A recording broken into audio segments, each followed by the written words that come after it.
Do ask the other experienced instructors and plane pilots around before you take off, where would you go?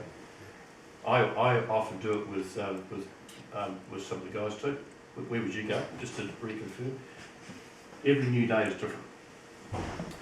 So I'm talking about once you're established in the wave, when you get that lovely smooth, generally nice smooth lift, once you transition from the rotor that Stewart was talking about and into the wave, and then you start climbing, and you're thinking, wow, this is what gliding is all about, and the clouds start dropping away, and all of a sudden you're way above the clouds, as in this photograph, and you're thinking, now what do I do? Put on in-flight movie. And as Stuart's right, you see, you can get quite complacent, so you need to have a plan with wave flying because things happen so fast if the lift is strong. And so one of the first things I like to do when I'm up there, particularly on a cloudy kind of day, and that's not a cloudy day, but when it's cloudy, we're checking to see where all the gaps are. And we're always checking and rechecking and doing turns, like even on a long wave flight or a short wave flight, that the area is still open. We don't want to see clouds closing on us, and then we've got no options. Now, I have been caught above cloud when I was Kieran and Amy's age, at about 17 years of age, in a K6 at Wairarapa. Didn't know much about wave, but heard it across the bar from all the other guys what they do. Got into wave behind Capri Island. It was a cloudy day, and I was over the beach, and then that all closed in. And here I am at 9 or 10,000 feet. In those days we had these GAs that you could open up to 9,000 feet, or 9,500, and I'm in a K6, which is an old wooden glider. What am I going to do? So one of the things, of course, I learned in training was to pull the air brakes out and go into a controlled spiral dive, but not too many G's because on an old K6 you don't want to pull the wings off. And I came out below the cloud at a couple of thousand feet, and I was totally disorientated because I remember the horizon being at an angle like this, and it took me several seconds to realise what was up, right way up. I got it right, and right way up, and fortunately I was just upwind of the airfield, was able to come downwind and land, and went to the toilet and change undies. So that's why around here flying a wave, we've always got to be looking out for the conditions and if things change. Fortunately, we're flying here on wave days that are on the whole are generally fine, clear days, standard wave days, and generally always out east. Generally speaking, it's always clear. So your escape route is to the east, but you've got to make sure that you've got enough height to penetrate to get back to Papua. So that's so as I said, always check open and closed. We're looking for an open sky or a closed sky. As we're going up in the wave, the first thing we want to do is monitor our altitude to make sure we're not going to bust airspace. But also we want to know where the wind's coming from and what the speed is. Now these days we've all got lovely modern devices that will tell us more or less where the wind's coming from and what the speed is. But in the old days, where Stewart and I learned, and Tony Passport and Co, we never had all that. We just it was all based on guesstimate and watching the drift of the glider from as we got closer to cloud. Just pop with a few around here.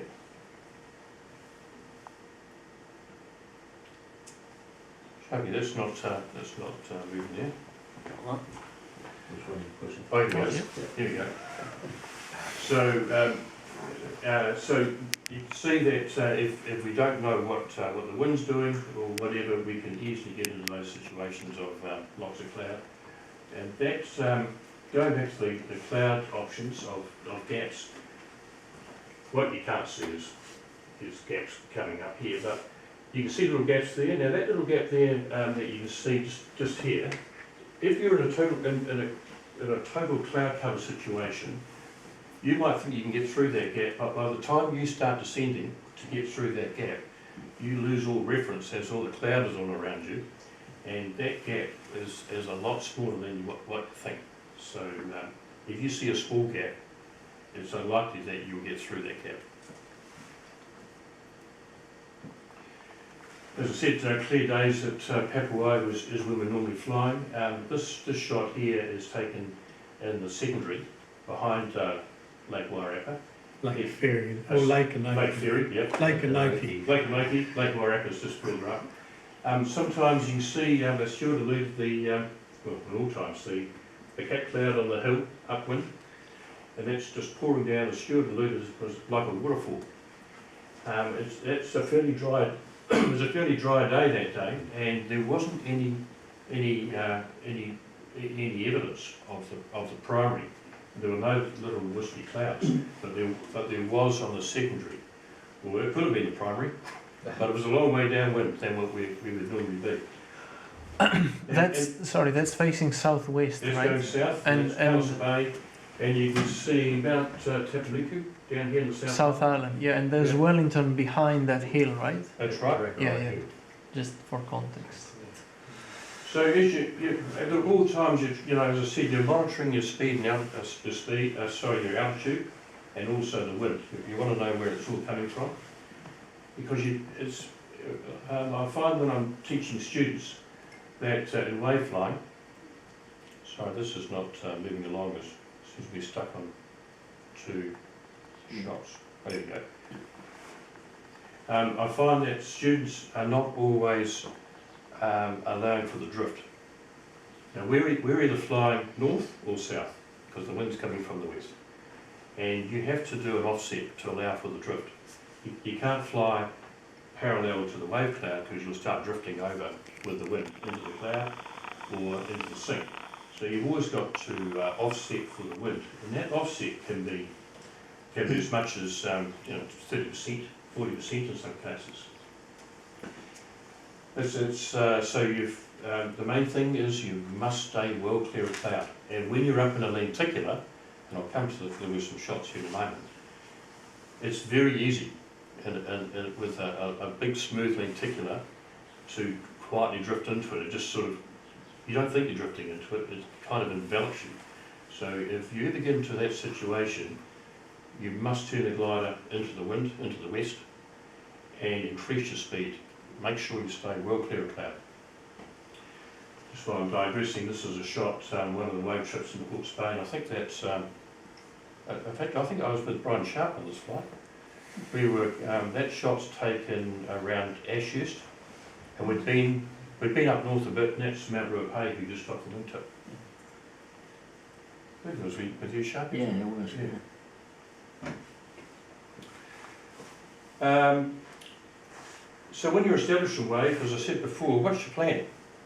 What are you going to do? And you're going to go south first, north first. You're thinking about airspace, thinking about flight levels. Once you start flying above 13,000 feet, and we're talking, once it's over 9,500 feet, we start talking to ATC. But we've got to be well planned prior to that if you intend to fly above 9,500 feet. When you're in the lower level waves, the lift is the strongest. And so you could be going up quite easily at over 1,000 feet a minute.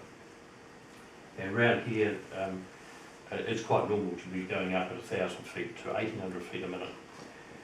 So things happen fast, and you haven't got much time because we normally transition into wave. Around here could be anywhere from 3,000 feet to 4,500 feet. Seems to be quite normal. Interestingly, it's easier to get into wave here at Papua than it is at Wairarapa.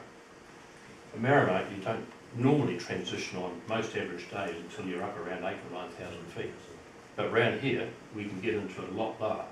It's a little bit hard to get into because we don't have any ridges to fall back on apart from that one. Whereas at Wairarapa, there's a ton of hills and things to fall back and get established. But you're looking at this, I took this, I had Mark Shillingford with me, and it was a cloudy day. I know Mark was a little bit concerned about the cloud, but we always had options. But you're rocketing up, so you need to be talking about, thinking about talking to ATC, the frequencies, and transponder. And so I start turning on the transponder as soon as I'm established in wave, because I know I'm going to be going up high and going somewhere. And if you plan all that well in advance, then and you talk to ATC, not on their doorstep at 9,500 feet, somewhere in the 7,000 feet, because you know you're going to stay in the wave, and they've got time to see you, and if there's traffic around the area or traffic coming, they can clear you or hold you and tell you when they'll come back to you.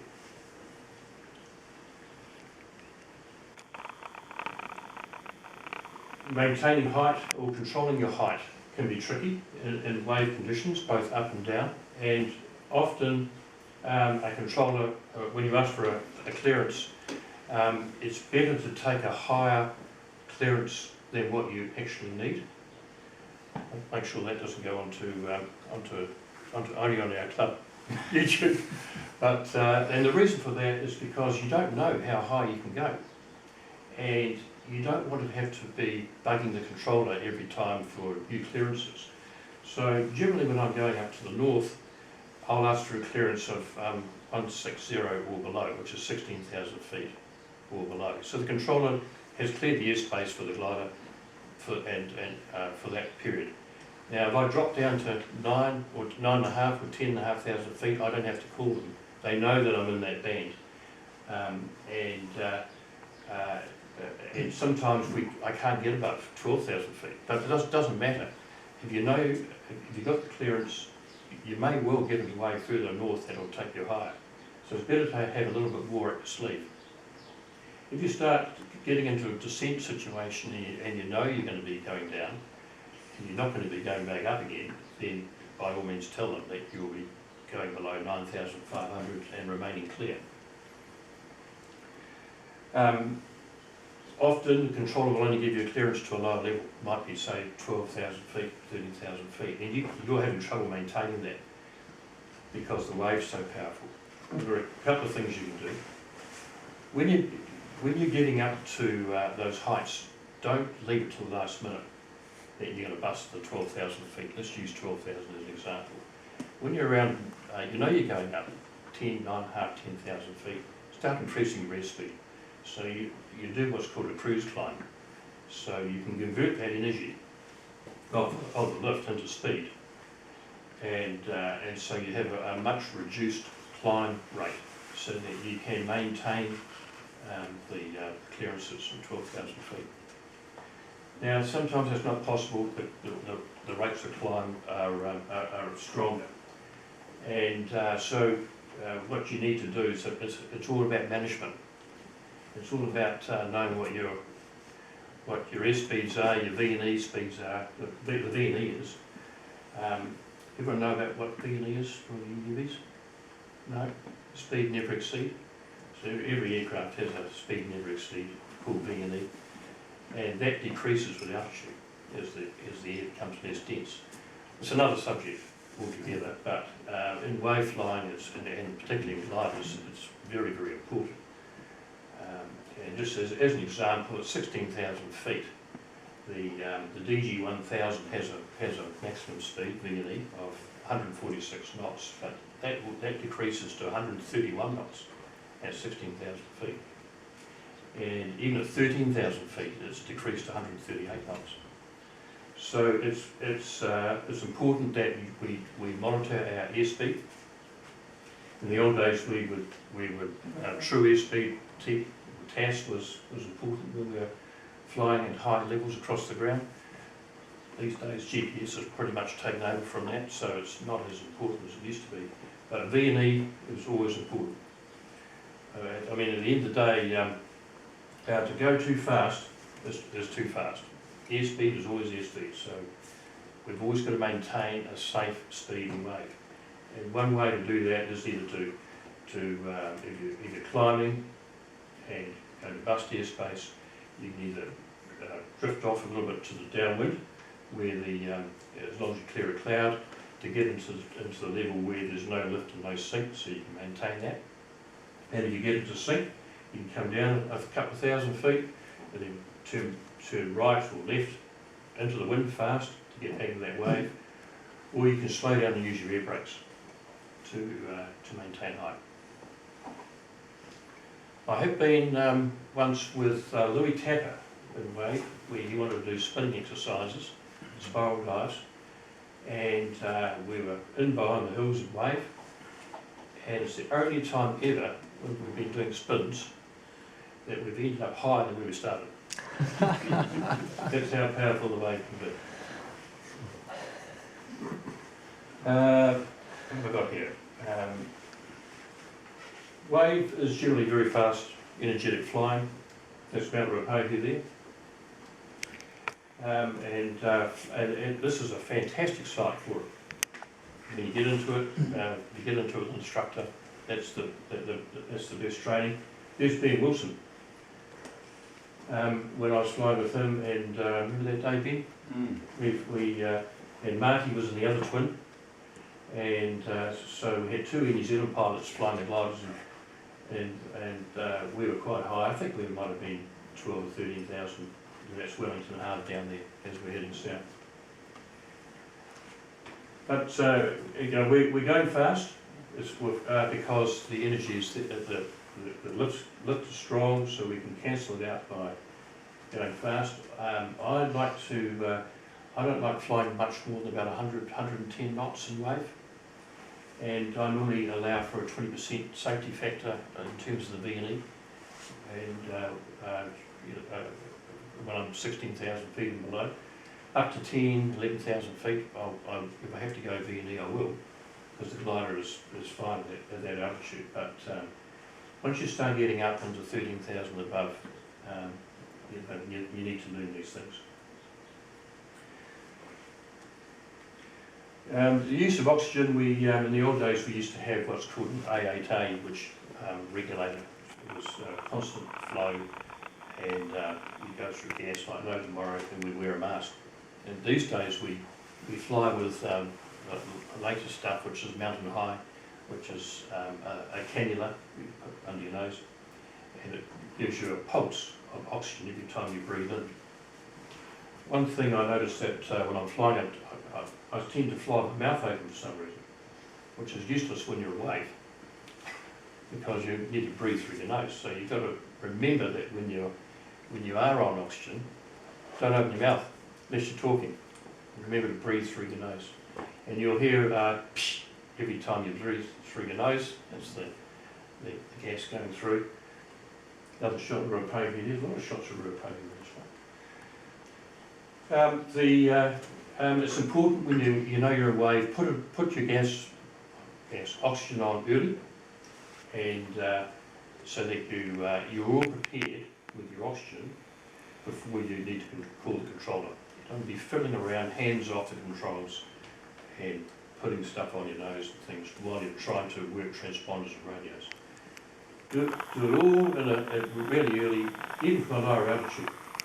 The modern systems, you can tell them to only start puffing above a certain height, right? So you can just take off with all the oxygen on already, sit it, That's right. you go, That's right. and it doesn't do anything until you get up to a certain height, and then it starts puffing. That's it. That's it.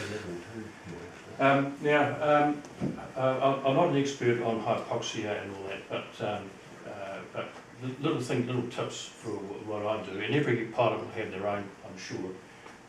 But I have been in the decompression chamber in Hobsonville in Auckland, and I think one of our members was going to try and see whether there's a chamber we can take the students There won't be a chamber, but there is a system available where they reduce the oxygen on the mask. It's valuable.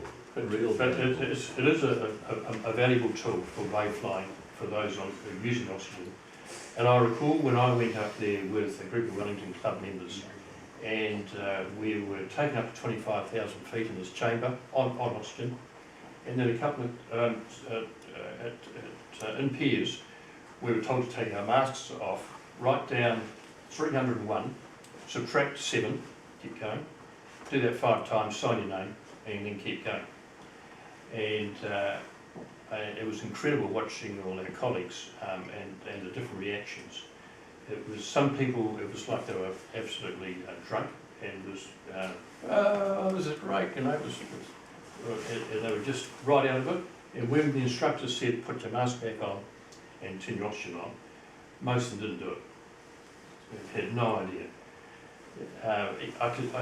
And I noticed that when I looked at my math and signature, I got to about down to a 301, down to about 243, and then my signature went all over the page, and I couldn't subtract. The only thing I was told was that when the instructor told me to put my mask on and turn the flow on, I did, but I don't remember that. But what I did find was that hypoxia is so insidious that you won't generally know that you are in a hypoxic state. So what I do is when I'm flying the glider is, having read a little bit about it, and it works for me, is that even on oxygen, I'll put my hand out like this, and if my fingers are wavering, I know I haven't got enough oxygen. If it's firm, it's fine.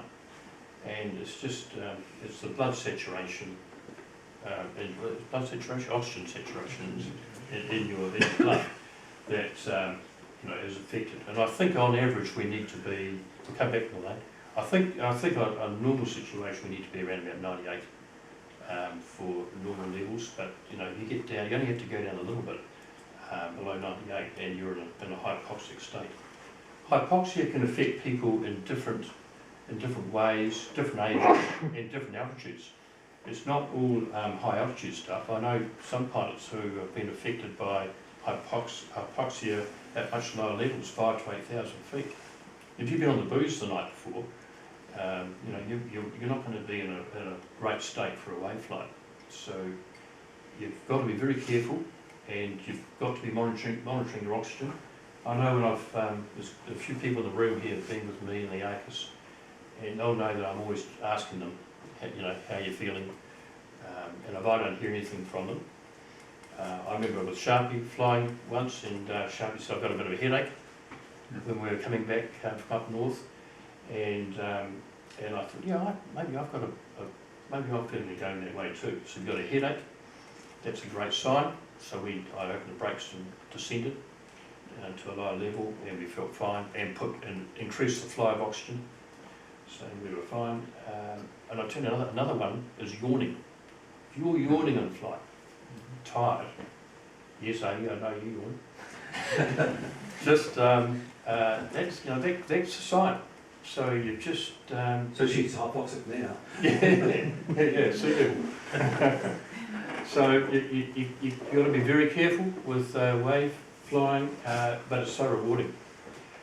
Now coming back to the May I add a few things? Elaine. So a few things. First, there's something James has organized, and I've organized it as well. It's called the O2 ring, which is a wristband you have, which is having an oxygen sensor on your thumb. So it's actually not affecting your hands a lot, and it has a continuous reading and can give you a signal if you drop under a certain level you're set, and it's vibrating or giving even a sound and going through your phone. It's and it looks like, I heard that it's used by some guys in America now for wave flying as well. So that seems to be it's a continuous measuring, reading out actually into a data file, which is useful when you start flying oxygen and wave and high. You can actually see what is your level. So that's the first comment. The second comment, it's about $200. The second comment, COVID. There are reports of pilots who had COVID and when flying and suddenly had a definitely lower oxygen reaction. So they suddenly were, and I've heard about a report, and 2,000 meters suddenly they have the signs of low oxygen. And you might, I had a chat with Abby Delors. Her father hasn't flown since his COVID infection as well. So that, be aware if you were exposed to that. It could be that your oxygen behavior is completely different. good point. Thank you. So when we've been up flying on a lovely wave flight, whether it's across country or just local flying, we've always got to come back. And I just want to point out this photograph that I took when I was doing a walk around the airfield on a no flying day. You can see the wave. So this is wind's coming from right to left. Towers are up there, and there's the windsock, which is just down here on the corner. It's quite a strong westerly wind. Can anyone tell me what's wrong with that photo? 10 knots. It's always like 7 that. to 10. You can see the wind is pretty much the opposite direction from, the windsock is indicating the wind is coming from the opposite direction. And with wave coming into land, whether back here at the airfield or if you're unfortunately to land in a paddock, you really have to look really hard at the surface to see where the wind's coming from. You need to look for indicators, fires, smoke from fires, to see what they're doing, hopefully in the area that you're landing. Ponds, seeing the ripples in the water. It's hard to see trees moving from that altitude, but grass, if it's long grass in paddocks, not cut hay paddocks, the hay paddocks, just see where it's coming from. So in this case, what can happen here is that we can take off to the west and land with an easterly tailwind, where the wave in this case here is the back end of it is all going down. The front, the upwind's going up, the other side's going down, and you can get a bit of a reverse flow, as in this case. It's not always like that. It's more that it'll be windy and turbulent, and we'll talk about that.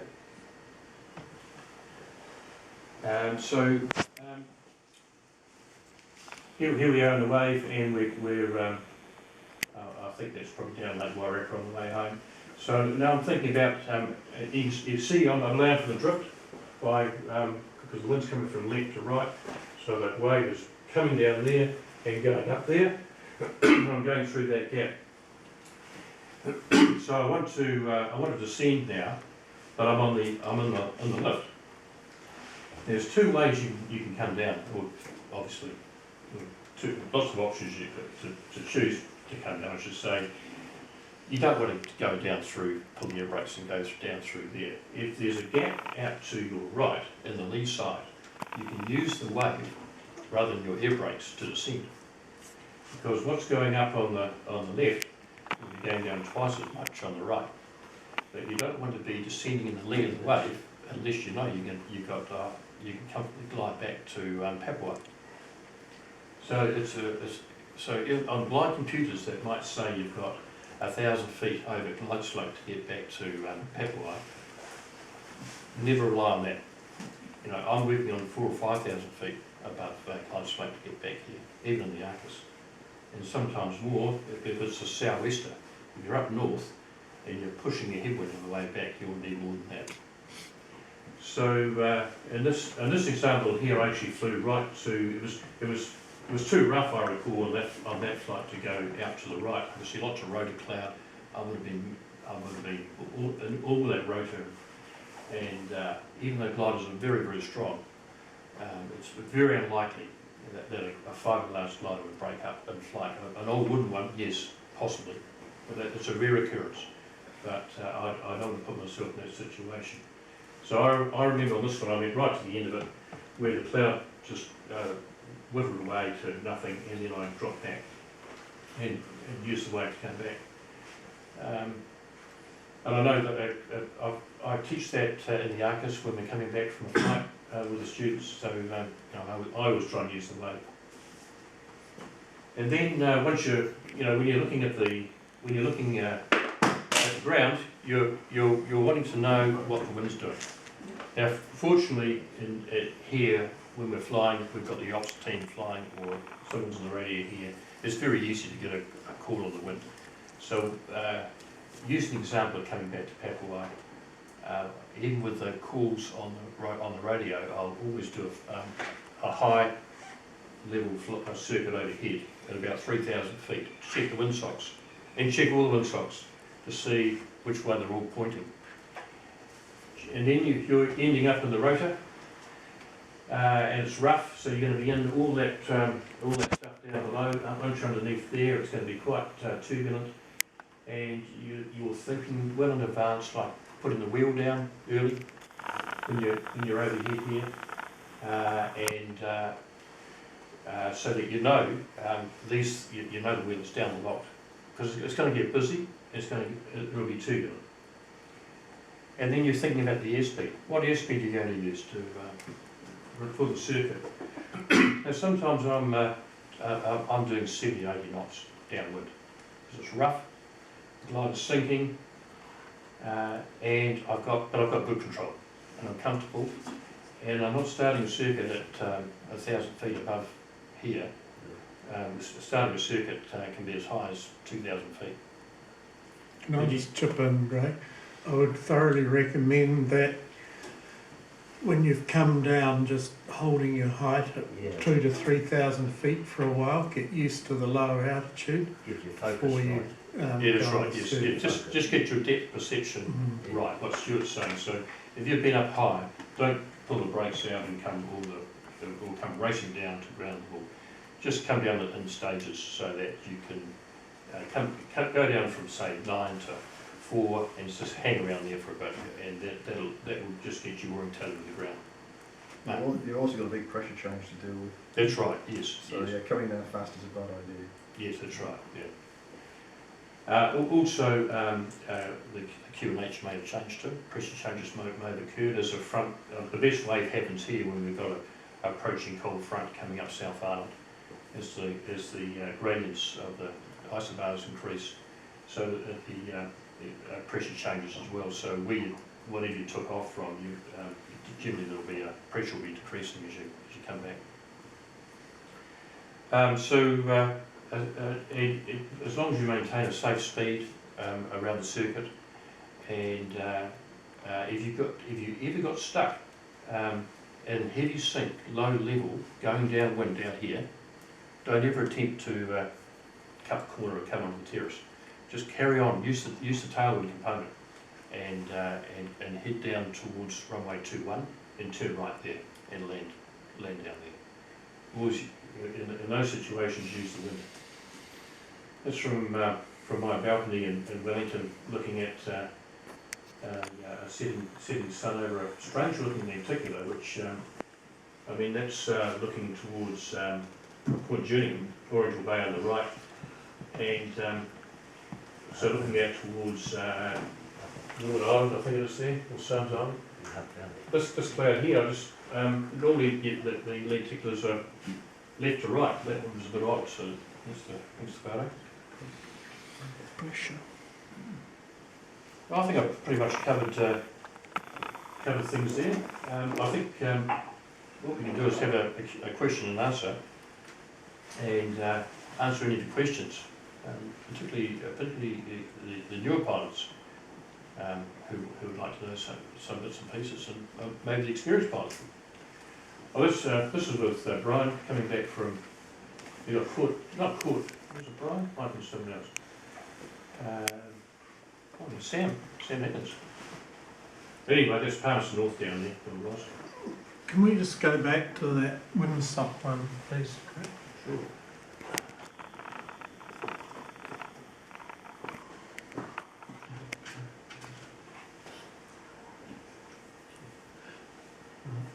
Yeah, that's typically, I think we're looking at what I was trying to explain there, except it's quite well forward, so if that came back a bit, that's where we're trying to do our firming up. That's very typical, isn't it? Yes. What we Yes. see here, that we're trying to work and get up in front here. So, yeah, just thought that's a good, Yes. better example than I have. In fact, that sometimes when it's that far forward, it's so difficult from here to get into, and often the ridge will be dumping Yeah. when it's like that. When that edge moves towards this way, and it's sort of over the windsock or a little bit further towards us, that's when we get fantastic lift just off the winch. Just also just mention a couple of flights where I got reasonably low, but got back into the way. One was when I did my diamond height. I was over, and it just shows you can get into it. I was over Woodville at 1800 indicated, and just worked my thermal technique like hell, and got back into the wave.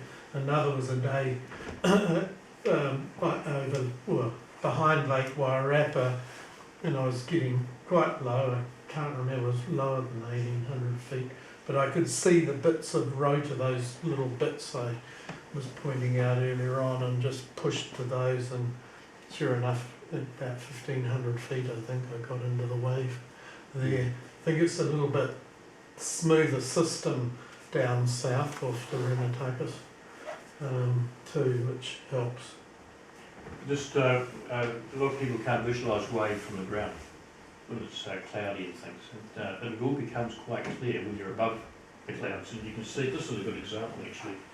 I think that's probably, yeah, that'll be the primary, and that's Greyhound's just down here, and that's heading north, and you can see how these clouds all line up. So there's one set there, there's a secondary set down there.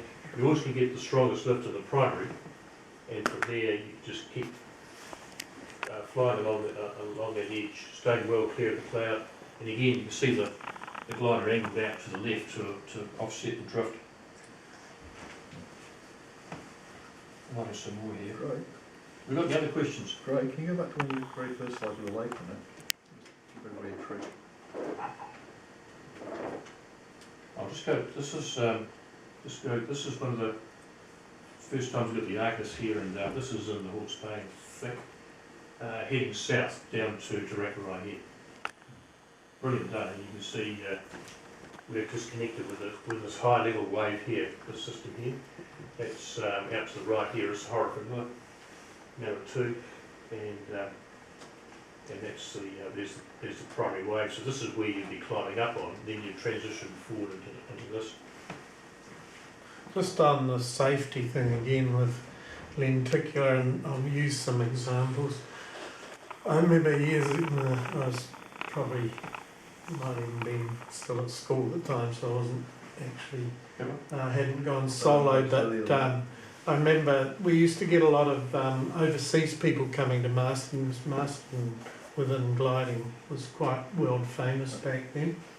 And anyway, the instructor on duty actually said, whatever you do, don't go over top of the rotor. Well, this fellow went over top of the, rotor, the lenticular cloud. Don't go over top of the lenticular cloud.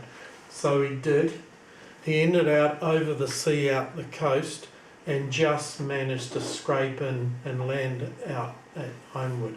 He, because what you got to remember is you're getting corrected airspeed, so you've not only got a tailwind that's whistling you downwind, you've also got your corrected airspeed as you go higher. And remember those days we were going probably higher than we do now because of the flow system we had. You could go 30,000 odd feet, not that I ever did, but and there's an example where somebody did what they were told not to, because you can't necessarily tell how far that rotor extends out that way. How do you think? He was bloody near, lost in the sea, and we would never have found him. How high do you think he was to be above a lenticular? Oh, I don't know. Probably, definitely over 20,000 feet, but probably, would have been over 20,000. So oxygen mask. Oh, he would have had a full oxygen flow mask. oxygen system as we did in those days. Yeah, and he was a very lucky man and very shapen. Another fellow who's an Aussie guy got caught at Lake Wairarapa, but he saw water spouts going up off the lake, so he went to those, and he was about to ditch in the lake, and but he saw the water spouts and went over to those, and must have been as rough as hell, because when those water spouts are going up, she's roaring on that lake, I can tell you. Wouldn't gliders float anyway. There's only in a K7. So there's something in that picture that's it's a classic. It's a trick I use all the time to work out what's happening. That's the cloud shadows. Mm. Oh, yeah. So I know that's actually, I think there's a gap between those clouds and the hills. Yeah. So I know I can go in there and find some lift. Oh yeah. Yeah, you're quite right. Yes, right. Yeah, I wanted to do a Marama like that because everybody else thought we couldn't get very high. There's a lot of cloud around, and I was actually going low, looking under the the radar cloud, Yes. looking at the lines of shadows, Yes. working out where it was going next, and they'll either go underneath and pick it up or go to the top and pick Or it the up. phone, yeah. Much as Yes. people at home. Yeah. So, But- but that works on a thermal day as well. So if you want to know which cloud you're looking at, and how far away it is, look for the shadow of the cloud. It's, the other thing too is when you're flying down between Featherston and the south coast at Palliser Bay, that wave is the most powerful. Just want to point out, the, It's the most powerful wave is down there. That's where the New Zealand height record still stands at about 37,000 feet. But sometimes we've been down there and along, actually I'll just try and find it, I might have a photo. just hang on, that one, please, Grant. I'll just briefly say, there's a bit of confusion about names down here. The lake is officially called Lake Anoki. Long time it gets called Lake Ferry. That's Lake Ferry there, the township. The reason was, it's not there today, the bar is closed, so all the water from Wairarapa here at the moment can't get out, so it's building up in those lakes, by the way. You're put to it sandbars as Yeah, opposed to that bar. sandbar. So there's no water Tell us getting out. about bar. But however, the reason, when there was a bar there, actually water used to go out here originally and out this way, but now they cut a bar through here, I think there. But the reason was that, I mean this is useless information really, but it's quite interesting. There used to have to be a boat to keep the pub open at Lake Ferry. They had to. You're talking about the bar. They had to have a boat that was capable of going across to that spit, because stock and people used to come down the coast here, you see, to get into the rest of Wairarapa, particularly the west. So that pub, even to this day, is officially meant to have a boat available to have the bar open, so it can sell alcohol. So it's the only bar that's got to open the bar before it can open the bar. Yeah. So just remember that when you talk Lake Ferry, it's actually the town, the village is Lake Ferry, the lake is Lake Anoki. And there's a locator beacon there for airways. I just want to see whether I've got a shot here that, with that wave down Lake Wairarapa, that's, I'll come back to that in a minute, but quite often we don't get as good as this, but when it is good, it's fantastic. That's Sam Higgins and I were in that, on that day. That was a hugely powerful wave. And the Torrey Pit is renowned in the Maniatoto as being one of the biggest waves in the South Island, and the locals named it the Torrey Pit. I've had the fortune of being on the Torrey Pit with Theo Newfield. We did a 300k triangle speed record in our H25 20 years ago now, and the downwind turn point was right over Middlemarch where the Torrey Pit sets up, and so we was down there, the downwind part, we were averaging 430 kph going downwind, and when we hit the Torrey Pit, it was going up at 3,500 to 4,000 feet a minute, and it got us up real fast, so we could, because we needed the height to get into wind to the finish point. Where is this photo? Sorry, I can't tell. This is Lake Wairarapa, Oh, just okay. down here. Right. Okay. Um, yeah, and, yeah. I was almost sure. So you can see in a big mass of lenticular that you can easily get drifted back onto that. You've always got to come out, in this case, to the right, keep well away from it. And the further out you go, the stronger the lift's going to be. And I think on that day, I can't remember, Sam, but we had to get revised clearances because we were struggling to stay down. Yeah. Even with the air brakes out, we were still going down. Yeah. Just on that, if I really push far to the right, there's a point where the air will be slower again and you can sink in the right as well. I thought that when that photograph I had of by the lenticular, I pushed further and further west, and I was still going Yeah, up. it depends whether you're in the low level stuff or the high level stuff. I think. But what I'm saying, in this example, this is not quite as dramatic as the Torrey Pit, but as well as one of the most dramatic waves in New Zealand, that lenticular. And we need to think up a name. It's called the Lake Monster, Grae. The lake monster. It's been named a long I time like ago. Has it? Yeah. Okay, that's good. But sometimes, I'll just keep on going in case we find one. Oh, sorry. Can you go back to that one? Because this one, I think it could be quite easy for someone not very experienced to get caught either between busting airspace or getting into the lenticular or going past V&E. So what would you rather do? Exactly. What would you rather do of the three? Plan ahead. I know. What if it fails? Now, what I do is I'm cruising about 1,000 feet below the airspace limit. Okay. So I run quite low in the wave, and that's just so when I hit that strong stuff, I just keep going. I just speed up. So you get distracted and you Where you going? of through the three, it's better to bust airspace. With ADSB, you will get busted. I know, but you Well, want to risk don't going bust past this, bust the V&E? clear. If you're in a situation where you Yeah. can't descend, Just you clear can't go emergency. left Yeah. into the cloud, call air traffic control and say you can't comply, and Yeah. give them the option Good. of giving you more clearance. If they don't, declare an emergency. Cool. Yeah. And fill out all the paperwork. Yeah. I think when you see a powerful wave like that, you need to, and you're heading with oxygen, and you've got low maximum speed in your glider, low rough airspeed. I always just turn upwind. I always just move. Just go upwind, or Yeah, the day we tried to get upwind with that photograph, it was still just powering. Yeah, It took me too long to go upwind. If you're in the short wavelength, up to about It will depend. 12,000 feet or so, you've only got to move over 200 metres and you'll be in the If you're down. lower down, but I think if you're up high, Yeah, this is Lake Wairarapa again. It's not a good example of who's that little pointed thing, Stuart? Sometimes down Lake Wairarapa, this is heading from south to north. There's Lake Wairarapa just down there, Kapalai way out there, and this is a bit of disjointed wave bar, but you can see the clouds sort of just going up.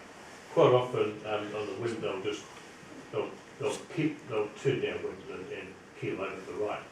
Now sometimes down here, the wind's always westerly throughout the wave. These clouds will go up and they'll turn into the wind. And it's a phenomenon which some flight pilots have called reverse flow. Now, I went down there in Tom Davies' glider, Zulu Yankee, once to see what this reverse flow was all about. That sort of cloud going over. That's the only time I've just about shit my pants, to be honest. And it was so violently rough that I could not turn the glider for fear of a high-speed storm. I had to just keep flying at a controlled speed of about 80 knots, no faster, no less. It was, and then when it got to a stage where it wasn't so rough, I made a turn to go back north and get away from it. But I had to go back through it again. And so if you do see this reverse flow down here, be very, very careful. And it tends to happen in we call it southwest wave, and southwest wave around here for some reason, I don't know why, is rougher but it's really it's a westerly wave. Now the best wave conditions here and the smoothest conditions are when it's northwest. And some westerlies, depending on the wind. But when it's round to the south, more to the south, it might be westerly at low levels. But as you're getting up to these high levels down here, I've been away down here and the wind's showing 210, which is quite a way around the southwest. What height were you in that reverse fly? Oh, not that high, 10 or 12,000. How close were you? Did you run down the middle of the gap or to the side? Well, I tried to stay well away from that cloud. I wouldn't be more than a kilometre away from it. Yeah, Up into it. I've run through there many a time, and I'm usually in the middle rather than against the clouds. Yeah. Well, it depends with the lifters really, where the energy is. You want to. The wave works strongest, unless you're at a big high level in particular. The wave works stronger at the low levels. And there's a transition between running fast, the lift strength, and no turbulence. I've actually struck lifted Lake Ferry on the downwind side of the rotor. Don't tell me how it happened there, but yeah, for some reason I went over the back of it and it was going up. Big rotor underneath me, and yeah. Yeah, but I think one of the pictures that Grae has got the upper level lenticulars sitting over the gaps to the low level wave. And, yeah. Oh, yeah, it's a good point, Mark, because this is frozen. Nothing's moving. There you go.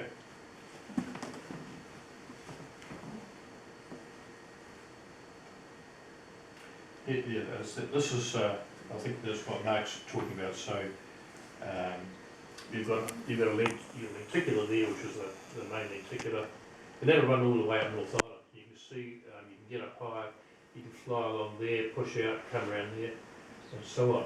This photograph was taken when the Australians had their bushfires a couple of years ago, and you can see a lot of smoke in the atmosphere, and there was little bits of smoke going up here, and there's another lenticular just down here. So what's happening here is we're running in a low level, but we're not getting very high because the wave upwind of us is sort of dumping on this side, so it's suppressing the lifts. That's why we're not that high. We'd have to push a way further forward, but we don't have the altitude to push forward over all the cloud to transition to this. We'd have to find a way of, and I think we did, we flew up through here and we were able to connect with it around that area. Those bits there, those little dark bits, I find that's the strongest bit of the wave. You can see these little bits hanging down, and obviously the engines get on the edge of that. But don't get me wrong. It's wave flying is like rule flying is as long as you know what you're doing, is an exhilarating and quite a rewarding gliding experience, and everyone loves to fly on the wave. And there's nothing better, I can tell you, than in a competition where you happen to stumble in the wave and no one else does, and you can get up and whiz around the course and beat everybody. We know that because we hear the Vireo on when someone pushes their mic down and the Vireo's going. That's right, yeah. But not in the competition. Oh, right. There's just a couple of things about Bruno's question. I think it was that day I went up, one of the days up north there, and Vaughan was coming from Fielding going south, and they asked him to go at a lower level, and he said he can't comply because he would be in the cloud, and they had to give him grant him permission in the end. He just said it's unsafe for me to do that.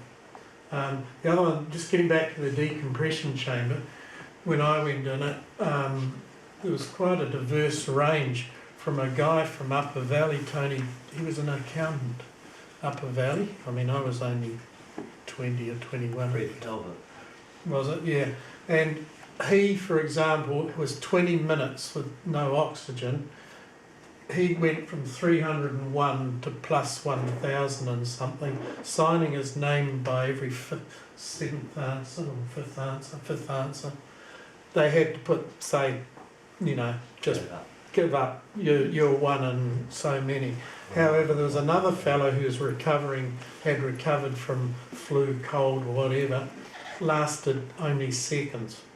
So, and I was somewhere in the middle at 10 minutes, and I had to have my oxygen, help with my oxygen on.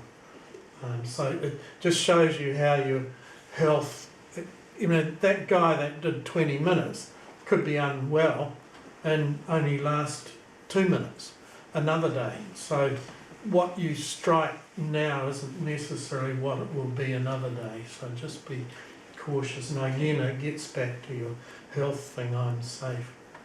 And just to wrap up, and that, what I forgot to say was, if you didn't put the oxygen on, you would have become unconscious.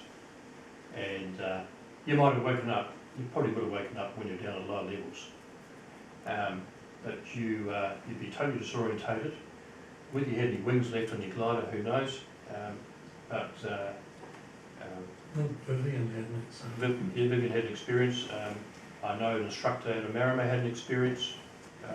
I know Terry Delore was when he was flying with Steve Fossett. Steve Fossett was in the back of the glider, and went very quiet when Terry asked him something, and realised when he was able to see somehow Steve was unconscious in the back. Even with a cannula on, he wasn't getting oxygen flow, and I think he declared a pan or a mayday and diverted to an airport. In Vivian's case, she was in a two-seater with an instructor. The instructor went unquiet and she realised what had happened, so she dived down. He came to and said, "What the hell are you doing here?" And Rara got really cross with her, and it took her a long time to convince him that he'd been unconscious. He wouldn't believe that he went unconscious. So thank you very much for coming out this morning from Wellington and etc. So appreciate the turnout, and by all means always ask the instructors about wave flying when you're going flying. If there's a wave opportunity to have the opportunity to go flying with an instructor or myself or Martin Cook, don't hesitate to ask us. We're only too pleased to give you a wave experience. So thank you very much. Thank you.